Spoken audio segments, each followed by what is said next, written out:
Enzo Fernandez. Let's talk a bit about Enzo Fernandez. I've been talking about this player all season. Even in the Champions League qualifying, when most people didn't even know who Enzo Fernandez was, I was talking about him, and I knew he was destined for greatness.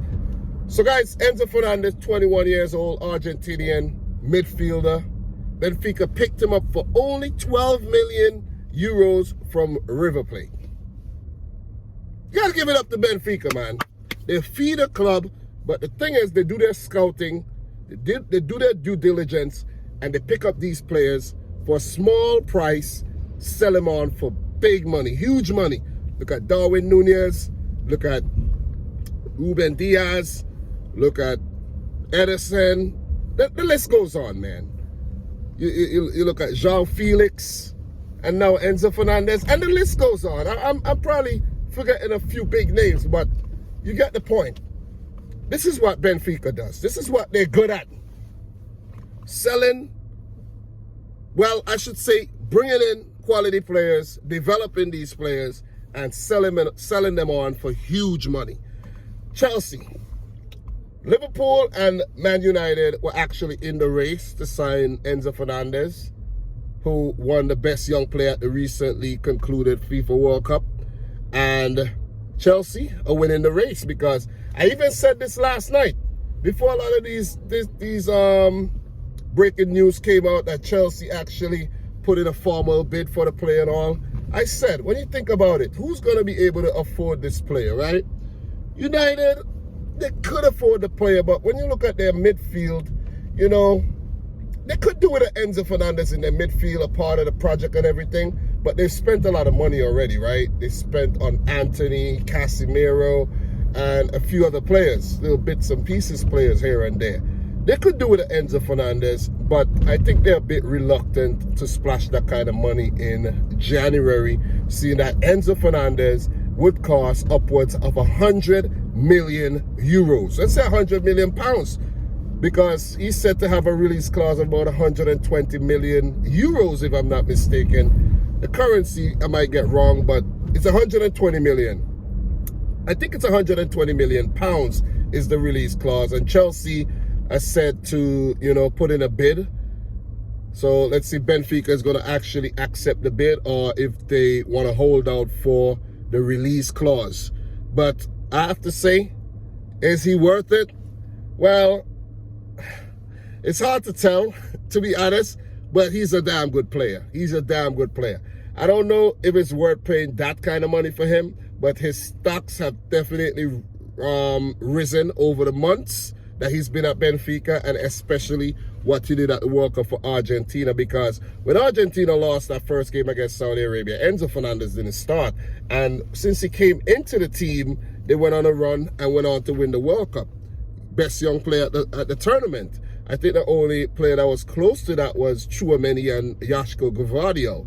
But Enzo, he's a special talent. He is a special talent. And if Chelsea are to go on and get this player, they would have to really take care of this player, nurture this player, and not destroy the player. Because you could see a situation where he goes to Chelsea, there's a pressure of the price tag, and he doesn't do well. And you know what they say, the rest is history.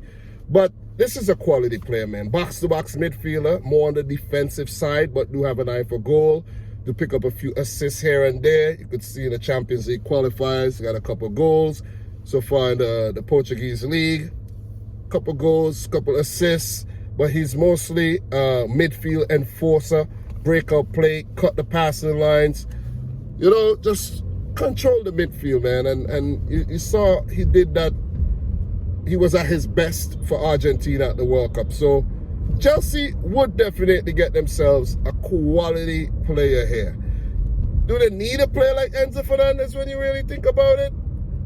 I don't think so, because they have Jorginho, they have Conor Gallagher, who's another young player, and his game time is now going to be limited if you have Enzo Fernandez coming in. You know, so as N'Golo Kante, but he's currently injured. But look, maybe they see the need for an Enzo Fernandez, or they want to beat their rivals to a quality player like Enzo. Like, why not?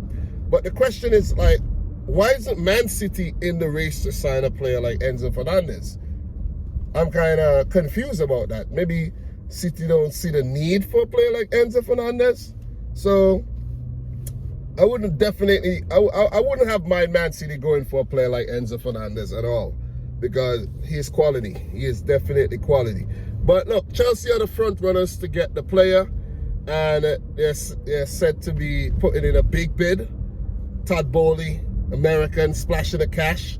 Chelsea spent the most money out of any team so far this season. Well, in the summer transfer window and leading into the winter transfer window, bringing in guys like Raheem Sterling, Pierre-Emerick Aubameyang. You have Kalidou Koulibaly coming in. They've signed David Fofana.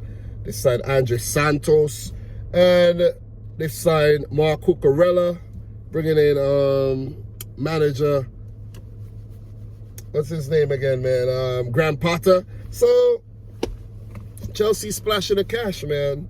Are they doing things the right way? Seems a bit impulsive to me, if you get what I'm saying, because look at where they're at in the table. So maybe they feel a need to go out and spend the cash on a player like Enzo Fernandez, because he might actually change their fortunes this season. But look, quality player indeed. Quality player, a lot of money. Definitely a lot of money. Or maybe the price is what's throwing off maybe a team like Man City, right? Liverpool, Man United. Because I said last night, the only team that will put out that type of money is Chelsea. It's definitely Chelsea. But look, let's see what happens. I think they'll get their man, and I think he could become a fine player for Chelsea in the future. So guys, let me know your thoughts on this Enzo Fernandez situation.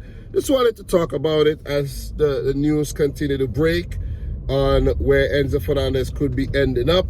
But Benfica about to cash in once again, and they are definitely going to go to Argentina or Brazil, buy up a couple of those talented players and flip them again and just continue making that bank. So that's Benfica's model, and they're still going to do well in the Portuguese league as well. So look, guys, quick thoughts. Let me know yours.